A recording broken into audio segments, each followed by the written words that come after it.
24-ാം party കോൺഗ്രസിൽ CPM-ന്റെ general സെക്രട്ടറിയായി MA baby തെരഞ്ഞെടുത്തിരിക്കുകയാണ്. അപ്പോൾ ഇനി എന്തൊക്കെ രാഷ്ട്രീയ വേർതിരിവ് അല്ലെങ്കിൽ രാഷ്ട്രീയത്തിൽ എന്തൊക്കെ മാറ്റങ്ങൾ ഉണ്ടാവാൻ സാധ്യതയുണ്ട്? അല്ല, അതിനുമുമ്പ് ഞാൻ ഓർമ്മിക്കുന്നത് എത്രയോ പ്രഗത്ഭന്മാർ ഇരുന്ന CPM ജനറൽ സെക്രട്ടറിമാരായിട്ട്, അതായത് സുന്ദരയ്യ, എന്തിന് മലയാളികളുടെ വലിയ അഭിമാനമായിട്ടുള്ള EMS ഇപ്പോഴും കേരള രാഷ്ട്രീയത്തെക്കുറിച്ച് സംസാരിക്കുകയാണെന്നുണ്ടെങ്കിൽ EMS-നെ കുറിച്ച് പറയാതെ പോക വയ്യ. അപ്പോൾ അങ്ങനെയൊക്കെയുള്ള പ്രഗത്ഭന്മാരിരുന്ന സ്ഥലത്താണല്ലോ MA ബേബി വന്നിരിക്കുന്നത് എന്നോർത്തൊരു ചെറിയൊരു നിരാശ അതിനകത്ത് നിൽക്കുന്നുണ്ട്. MA ബേബി മുമ്പിരുന്ന മറ്റ് സീറ്റിലും ഇതുപോലെ തന്നെ ഉണ്ടായിട്ടുണ്ട്. VS അച്യുതാനന്ദൻ മന്ത്രിസഭയിലെ വിദ്യാഭ്യാസ വകുപ്പ് മന്ത്രിയായി ഇരുന്ന ആളാണ് MA ബേബി. എന്നിട്ട് അദ്ദേഹം തന്നെ സ്വയം പ്രഖ്യാപിച്ചു താൻ രണ്ടാം മുണ്ടശ്ശേരിയാണ്. കേരളത്തിലെ ആദ്യത്തെ വിദ്യാഭ്യാസ വകുപ്പ് മന്ത്രിയായിരുന്ന ജോസഫ് മുണ്ടശ്ശേരി ഇരുന്ന കസേരയിലാണ് MA ബേബി കയറി ഇരുന്നത്. എന്നിട്ട് സ്വയം പ്രഖ്യാപനം നടത്തി താൻ രണ്ടാം മുണ്ടനാണ്. ജോസഫ് മുണ്ടശ്ശേരി ഇരുന്ന കസേര ഓർക്കണം. MA ബേബി വിദ്യാഭ്യാസ മന്ത്രി ആയതോടുകൂടി കേരളത്തിലെ വിദ്യാഭ്യാസത്തെ തൊലച്ച് കൈക്കൊടുത്തു. ഇവിടുത്തെ പിള്ളേരുന്ന് ഈ തെറ്റോടുകൂടി മലയാളം എഴുതുന്നതിൻ്റെ പ്രധാന ഉത്തരവാദി CPM-ന്റെ ജനറൽ സെക്രട്ടറിയായ MA ബേബിയാണ്.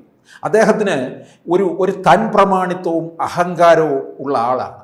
ഈ കേരളത്തിൻ്റെ സാംസ്കാരികം എല്ലാം താനാണ് കൈകാര്യം ചെയ്യുന്നത്, താനാണ് അതിൻ്റെ മൊത്ത കച്ചവടക്കാരൻ എന്നൊക്കെ ഒരു ദുരഭിമാനത്തോടുകൂടി നടക്കുന്ന ആളാണ്.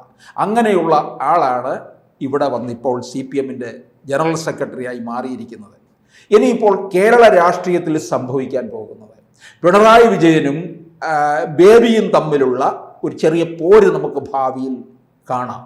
പിണറായി വിജയൻ പിടിമുറുക്കാനുള്ള ഇത്രയും കൊല്ലം ആയിട്ട് 25 വർഷമായിട്ട് കേരള രാഷ്ട്രീയത്തെ CPM-നെ തൻ്റെ കാൽച്ചുവട്ടിലാണ് പിണറായി നിർത്തിയിരിക്കുന്നത്. 15 കൊല്ലം CPM-ന്റെ സംസ്ഥാന സെക്രട്ടറി, അത് കഴിഞ്ഞ് ഇതിപ്പോൾ 10 വർഷം തികയ്ക്കാൻ പോകുന്നു മുഖ്യമന്ത്രി പദവിയിൽ. അതുകൂടെ ചേർത്താണ് 25 വർഷം, 1/4 നൂറ്റാണ്ട് എന്നോർക്കണം. അങ്ങനെയുള്ള പിണറായി വിജയന് പിടി അല്പം അയഞ്ഞിട്ടുണ്ടോ എന്നുള്ളത്. കാരണം ഇപ്പോൾ പിണറായി വിജയനാണ് CPM-ൽ മൊത്തം ആധിപത്യം ചെലുത്തി നിൽക്കുന്നതെങ്കിലും സാങ്കേതികമായിട്ട് പറയുമ്പോൾ പിണറായി വിജയനും മുകളിലാണ് MA ബേബി. കാരണം CPM-ന്റെ ദേശീയ ജനറൽ സെക്രട്ടറിയാണ്, സാങ്കേതികമായി മുന്നിലാണ്. പിന്നെ കേരളവുമായി ബന്ധമുള്ള ആള്, മലയാളിയാണ്. ഇദ്ദേഹത്തെ 2014 കൊണ്ടുപോയി കൊല്ലത്ത് മത്സരിപ്പിച്ചു. NK പ്രേമചന്ദ്രനോടാണ് എതിരിട്ടത്. അതായത് NK പ്രേമചന്ദ്രൻ അതിനു മുമ്പ് LDF-ലായിരുന്നു. കൊല്ലം സീറ്റ് CPM പിടിച്ചെടുക്കാൻ തുടങ്ങിക്കഴിഞ്ഞപ്പോൾ RSP അവിടെ നിന്ന് ഇറങ്ങിപ്പോയി. പ്രേമചന്ദ്രൻ്റെ നേതൃത്വത്തിൽ തന്നെ പ്രേമചന്ദ്രൻ അവിടെ വന്ന് നിന്ന് UDF-ലേക്ക് ചേക്കേറി. അങ്ങനെ UDF-ന്റെ ബാനറിൽ RSPയുടെ സ്ഥാനാർത്ഥിയായിട്ട് പ്രേമചന്ദ്രൻ 2014 മത്സരിച്ചു. പ്രേമചന്ദ്രന് വിജയമായിരുന്നു 14-ലും 19-ലും 24-ലും. ഓരോ തവണയും പ്രേമചന്ദ്രന്റെ ഭൂരിപക്ഷം ഉയർത്തി. അതിന് കാരണമുണ്ട്. 14-ൽ പ്രേമചന്ദ്രനെ എതിരിടാൻ കൊണ്ട് നിർത്തിയത് MA ബേബിയാണ്. എന്നിട്ട് പിണറായി വിജയൻ മനഃപൂർവ്വം ബേബിയെ ഒതുക്കാൻ തന്നെയായിരുന്നു. അങ്ങ് ലോക്സഭയിലേക്ക് പോകുന്നുണ്ടെങ്കിൽ പോകട്ടെ, ഇല്ലെങ്കിൽ തോക്കുകയാണെങ്കിൽ തോപ്പിക്കണം എന്നും ഉണ്ടായിരുന്നു. തോപ്പിച്ച് ഒരു മൂലയ്ക്ക് ഇരുത്തുക. അതിനുവേണ്ടി എന്ത് ചെയ്തു?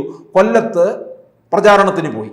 അവിടെ ചെന്ന് പ്രേമചന്ദ്രനെതിരെ പ്രസംഗിച്ചു. പ്രേമചന്ദ്രൻ ഇത്രയും കാലം LDF-ൽ നിന്നിട്ട് LDF വിട്ട് സീറ്റിന് വേണ്ടി മറുപക്ഷത്തേക്ക് പോയി എന്നും പറഞ്ഞ് അദ്ദേഹത്തെ പരനാറി എന്ന് വിളിച്ചു. NK പ്രേമചന്ദ്രൻ എന്ന് പറയുന്ന പരനാറി. എന്നിട്ട് 19-ലും ചെന്നിട്ട് എന്ത് ചെയ്തു?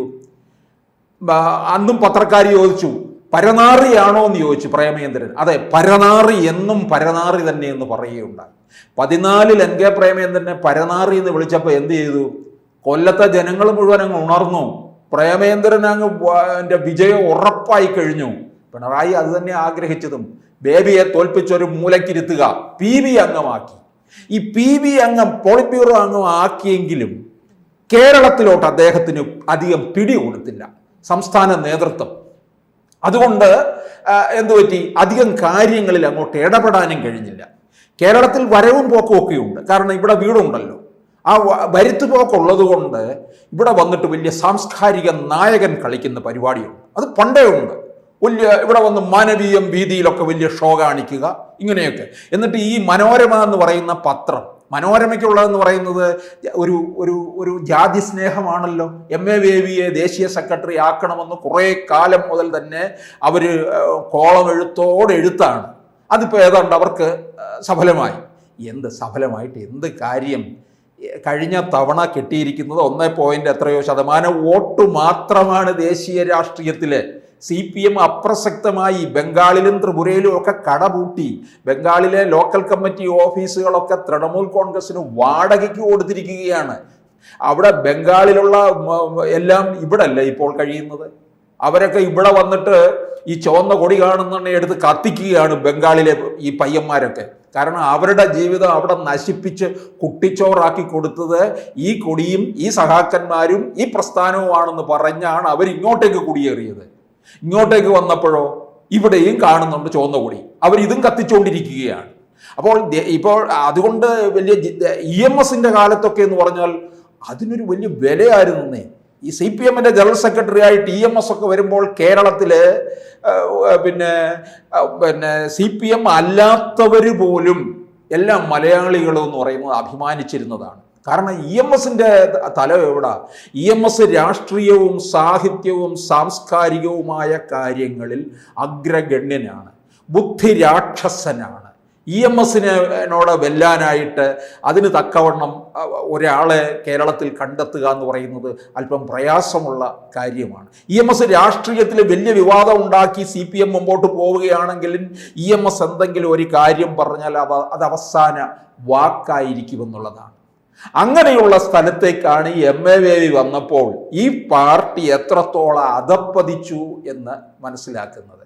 എന്തായാലും ഈ കേരളത്തിൽ മാത്രമാണല്ലോ ഇപ്പോൾ CPM ഇങ്ങനെ ഒരു പച്ചപ്പോടുകൂടി നിൽക്കുന്നത്. അപ്പോൾ ദേശീയ ജനറൽ സെക്രട്ടറിക്ക് ഇവിടെ ഇടപെടാതിരിക്കാൻ പറ്റത്തില്ല. ഇവിടുന്നൊക്കെ കുറേ ഫണ്ട് അങ്ങോട്ട് ചെല്ലണം, എന്നാലേ അവിടെ കഞ്ഞിയും പയറും കുടിച്ച് കിടക്കാൻ പറ്റുകയുള്ളൂ, അങ്ങോട്ടും ഇങ്ങോട്ടും അറുമാദിച്ച് നടക്കാൻ പറ്റുകയുള്ളൂ. അപ്പോൾ M.A. ബേബിയുടെ മേൽ നോക്കിക്കോ ഒരു നിയന്ത്രണം പിണറായി വിജയൻ തന്നെ ഉണ്ടാക്കും. പിണറായി വിജയന് ചില കാര്യങ്ങളൊക്കെ ഈ പാർട്ടി കോൺഗ്രസിൽ നടക്കാത്തതിൽ ഒരു അതൃപ്തനാണ്.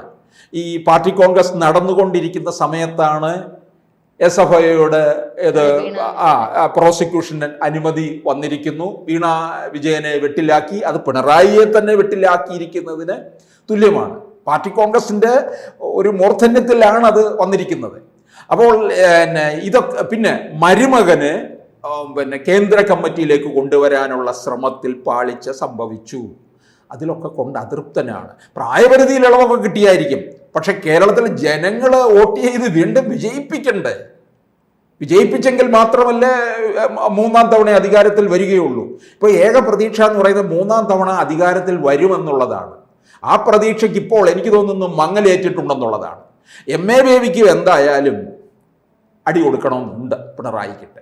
പിണറായിയുടെ കാരണം 2014 തന്നെ പ്രേമചന്ദ്രനെ പരനാറി എന്ന് വിളിപ്പിച്ച് തൻ്റെ പരാജയം പടുകുഴിയിലെത്തിച്ചതിൻ്റെ കാരണക്കാരൻ പിണറായിയാണ് എന്ന് ബേബിയും കാണുന്നുണ്ട്.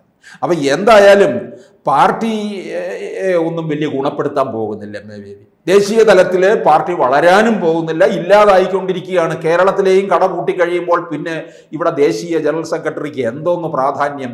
M.A. ബേബി ഇവിടെ കേരളത്തിലെ 2ാം മുണ്ടനെന്ന് സ്വയം പ്രഖ്യാപിച്ച് നടന്നതുപോലെ ഇനിയും CPMന്റെ ജനറൽ സെക്രട്ടറി എന്നുള്ള രീതിയിൽ വേറെ എന്തെങ്കിലും വിശേഷണമൊക്കെ സ്വയം പ്രഖ്യാപിച്ച് നടക്കുമായിരിക്കും. എന്തായാലും ഒരു പാർട്ടി ഇല്ലാതാകുന്നു, ഒരു ഗതികിട്ടാ പ്രേതം പോലെ അലയും M.A. ബേബി. അത്രയേ ഉള്ളൂ.